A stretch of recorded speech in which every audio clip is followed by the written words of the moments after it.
ajaib dan dahsyatnya Tuhan kejadianku. Kau menenun diriku serupa gambaranmu.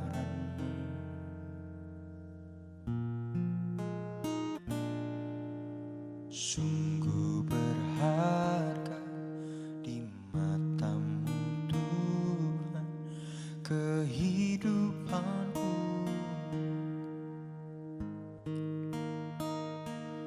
Kau membawa hatiku mendekat erat dengan hatimu.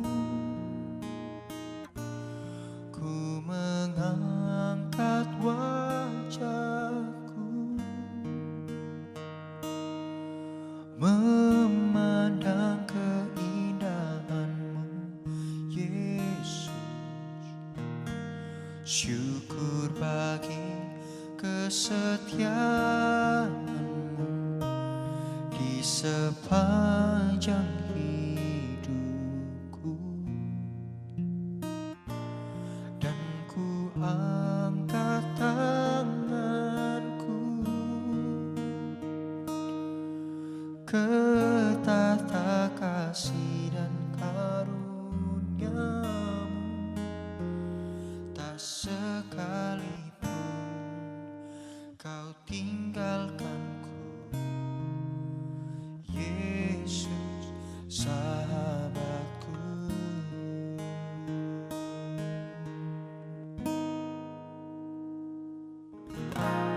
Betapa ajaib dan dahsyatnya Tuhan kejadianku.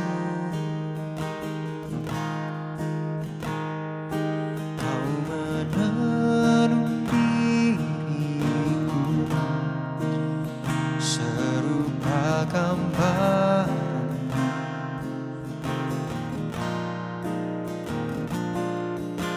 Sungguh berharga di matamu Tuhan kehidupanku. Kau membawa hatiku mendekat erat dengan hatimu. Ku mengangkat wajahku memandang keindahanmu, Yesus. Syukur bagi kesetiaanmu di sepanjang hidupku. Dan ku angkat tanganku ke tata kasih dan karuniamu. Tak sekalipun kau tinggalkanku, Yesus sahabatku. Ku mengangkat wajahku memandang keindahanmu, Yesus. Syukur bagi kesetiaanmu di sepanjang hidupku. Dan ku angkat tanganku ke tata kasih dan karuniamu. Tak sekalipun kau tinggalkanku, Yesus sahabatku.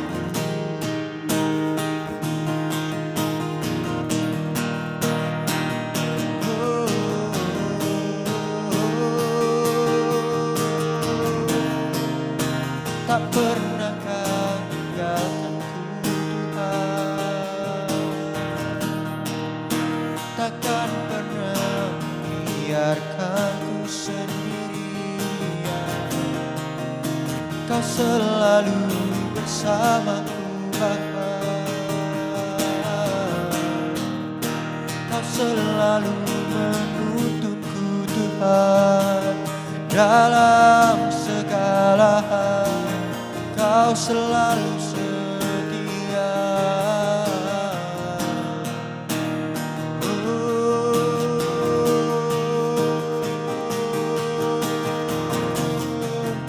Syukur bagi kesetiaan-Mu Tuhan,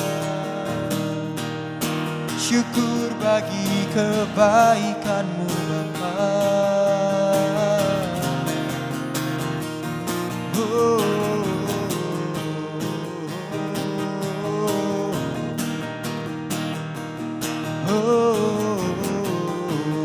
Haleluya. Dalam setiap musim hidupku, Kau tak pernah meninggalkanku, Kau tak pernah membiarkanku sendirian. Kau selalu ada bersamaku Tuhan.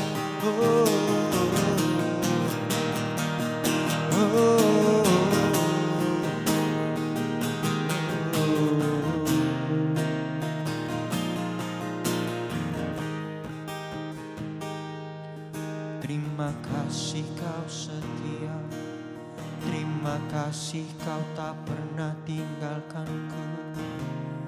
Terima kasih Tuhan buat kasih-Mu, terima kasih Bapa.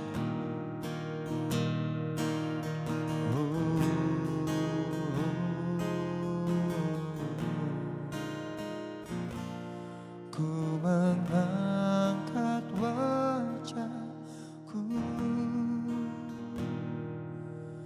memandang keindahan-Mu Yesus. Syukur bagi kesetiaan-Mu di sepanjang hidupku, dan ku angkat tanganku ke tahta kasih dan karunia-Mu. Tak sekalipun Kau tinggalkanku, Yesus sahabatku. Ku mengangkat wajahku memandang keindahan-Mu Yesus. Syukur bagi kesetiaan-Mu di sepanjang hidupku, dan ku angkat tanganku ke tahta kasih dan karunia-Mu. Tak sekalipun Kau tinggalkanku, Yesus sahabatku. Tak sekalipun Kau tinggalkanku, Yesus sahabatku.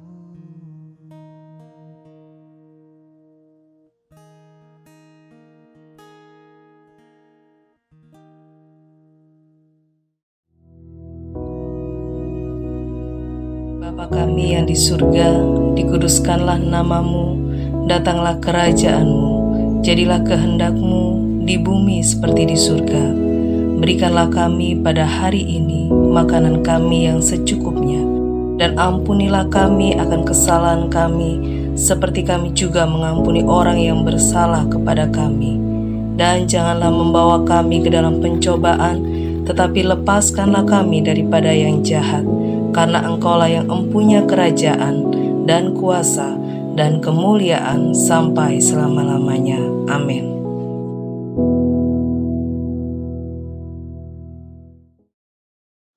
Puji Tuhan, saudara-saudaraku yang kekasih.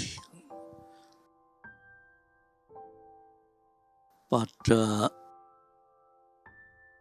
kesempatan ini kita gunakan untuk merenungkan firman Tuhan, ya. Itu penting sekali. Nah, sebelumnya kita doa dulu, mohon pimpinan Roh Kudus, ya saudara. Ayo kita berdoa, ya. Tuhan, kami akan merenungkan firman Tuhan. Kiranya Roh Kudus berkenan menuntun renungan ini sehingga kami mengerti apa yang firman Tuhan bicara untuk hidup ini. Terima kasih Tuhan, di dalam nama Yesus Kristus. Amin. Saya ingin bersama-sama saudara membaca Kisah Para Rasul. Kisah Para Rasul pasal 1 ayat 1 sampai 3. Kisah Para Rasul pasal 1 ayat 1 sampai 3. Beginilah firman Tuhan, ya. Saudara perhatikan. Hai Theophilus, dalam bukuku pertama aku menulis tentang segala sesuatu yang dikerjakan dan diajarkan Yesus. Kita berhenti dulu sampai di sini, ya. Hai Theophilus, ini penulis kisah Rasul itu menyapa. Dia punya kawan bernama Theophilus. Dalam kata ini, dia memberi pendahuluan. Apa pendahuluannya? Dia berkata, hai Theophilus, dalam bukuku atau dalam kisah Rasul ini, yang pertama akan menulis tentang segala sesuatu yang dikerjakan dan yang diajarkan Yesus. Jadi kisah Rasul ini itu menceritakan tentang apa yang dikerjakan Tuhan Yesus, apa yang diajarkan, dikerjakan dan diajarkan oleh Yesus, ya. Terus yang kedua, sampai pada hari Yesus terangkat. Sebelum itu ia telah memberi perintah, yaitu perintah Yesus oleh Roh Kudus kepada rasul-rasul yang dipilihnya. Ayat 3, kepada mereka ia menunjukkan dirinya setelah penderitaannya selesai, dan dengan banyak tanda ia membuktikan bahwa ia hidup. Sebab selama 40 hari ia berulang-ulang menampakkan diri dan berbicara kepada mereka tentang kerajaan Allah. Kita sampai di sini, ya. Di sini para rasul berbicara tentang kebangkitan Yesus. Pertama-tama dia bilang selama 40 hari kebangkitan. Jadi Yesus waktu bangkit itu selama 40 hari itu masih berjalan-jalan di tengah-tengah murid-muridnya, ya, berbicara kepada murid-muridnya, menunjukkan, ya, bahwa dia hidup.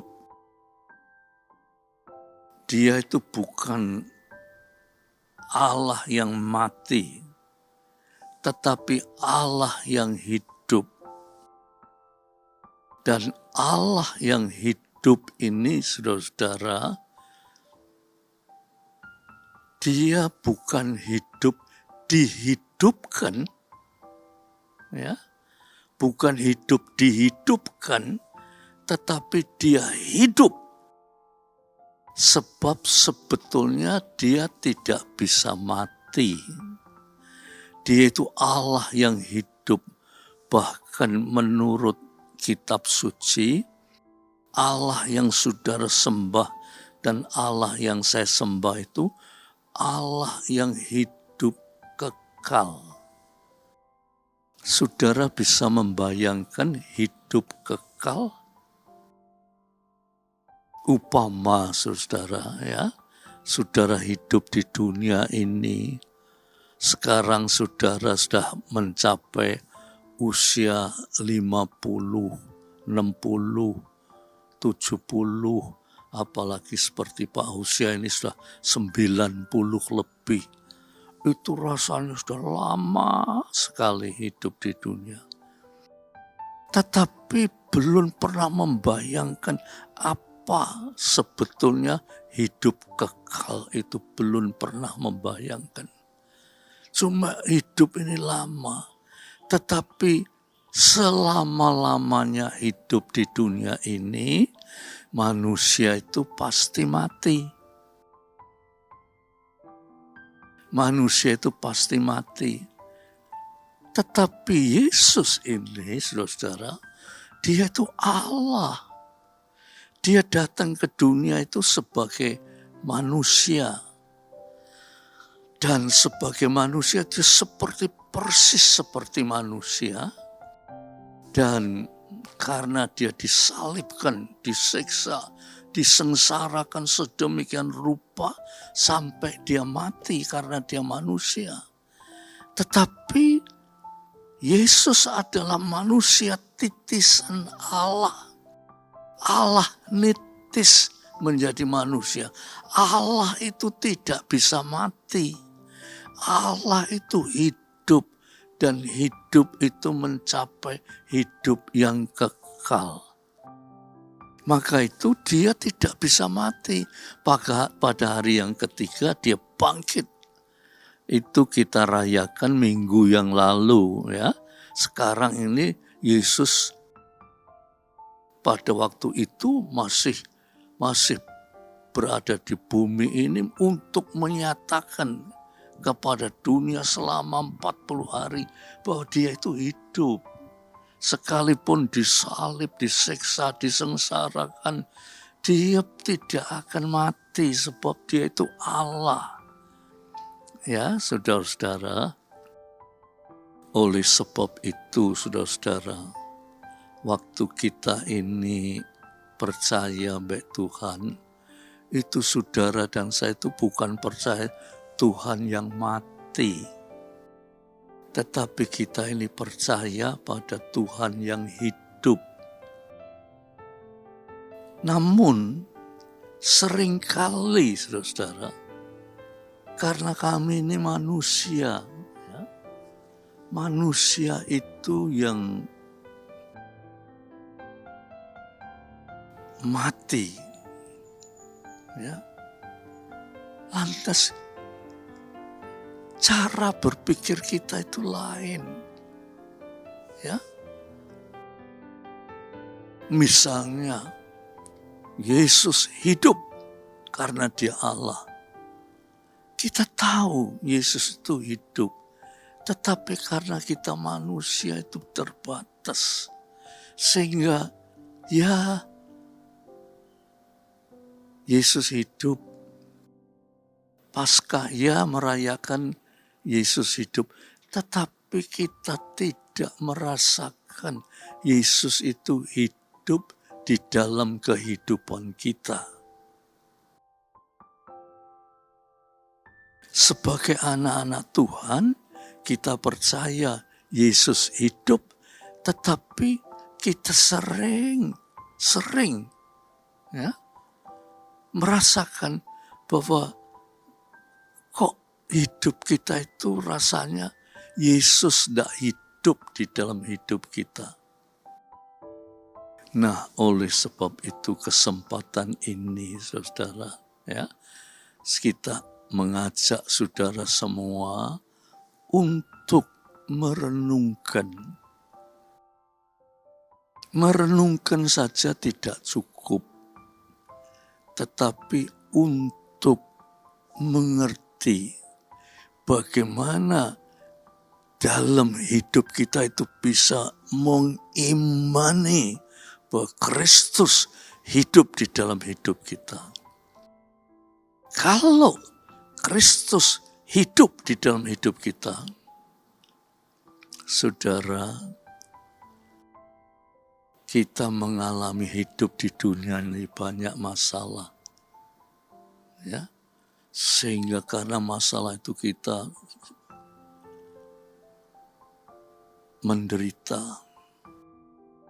Kita mengalami macam-macam pemikiran yang bersifat tidak mempunyai jalan keluar.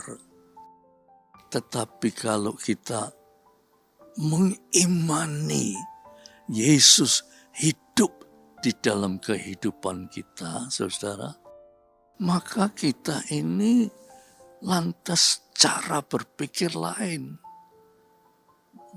Mungkin saudara sedang menghadapi masalah. Kalau Yesus hidup di dalam hidup kita, ya, saudara akan berkata, masalah boleh datang. Tetapi kalau Yesus hidup di dalam hidup kita, saya tidak bisa dikalahkan oleh masalah. Sebab Yesus hidup itu berarti kemenangan. Dan saya juga orang yang berkemenangan. Saya tidak bisa dikalahkan oleh masalah. Oleh sebab itu, saudara, ya, pada kesempatan ini kita merayakan Hari Raya Paskah. Itu biar kita banyak doa, Tuhan, Engkau hidup. Biar Engkau hidup di dalam hidup kami. Supaya hidup kami yang ada Kristus yang hidup di dalam hidup kami ini, kami boleh merasakan apapun boleh terjadi. Tetapi kalau Kristus hidup di dalam hidup kami, akan terjadi suatu kemenangan. Ya, menghadapi apapun juga. Memang dunia itu tempatnya penderitaan, kesengsaraan, bahaya, penyakit, dan seterusnya. Itu sudah, kita tidak bisa lepas dari itu. Tetapi kalau Kristus hidup di dalam hidup kita, kita memperoleh kemenangan, memperoleh hidup, dan tidak khawatir, tidak takut, sebab yang ada di dalam hidup kita itu adalah Yesus yang hidup. Bahkan hidupnya Yesus itu hidup kekal. Dengan pengertian juga nanti kalau saya sudah meninggalkan dunia ini, saya memperoleh hidup yang kekal. Puji Tuhan, saudara-saudara, ya, kita telah menikmati sebuah renungan. Biar renungan ini akan menggugah saudara semua sebagai anak-anak Tuhan untuk mengerti apa gunanya saya menjadi anak-anak Tuhan. Tetapi firman Tuhan berkata, Yesus hidup. Dan hidup yang kekal berarti orang yang percaya kepada Tuhan harus mempunyai kehidupan Yesus. Kalau mempunyai kehidupan Yesus, menghadapi apapun juga tidak gentar. Puji Tuhan, saudara-saudara. Ayo kita akhiri dengan sama-sama berdoa ya. Tuhan, kami sudah mendengar firman-Mu. Biar firman-Mu itu Tuhan menjadi kekuatan. Sehingga kami sebagai anak-anak-Mu, kami terus berusaha sampai Yesus hidup di dalam hidup kami. Terima kasih Tuhan, di dalam nama Yesus Kristus. Biar damai sejahtera Bapa, berkat rahmat kasih Yesus Kristus, persekutuan oleh Roh Kudus akan menyertai saudara semua sampai Maranatha. Dalam nama Yesus Kristus. Amin. Puji Tuhan. Tuhan memberkati saudara sekalian. Amin.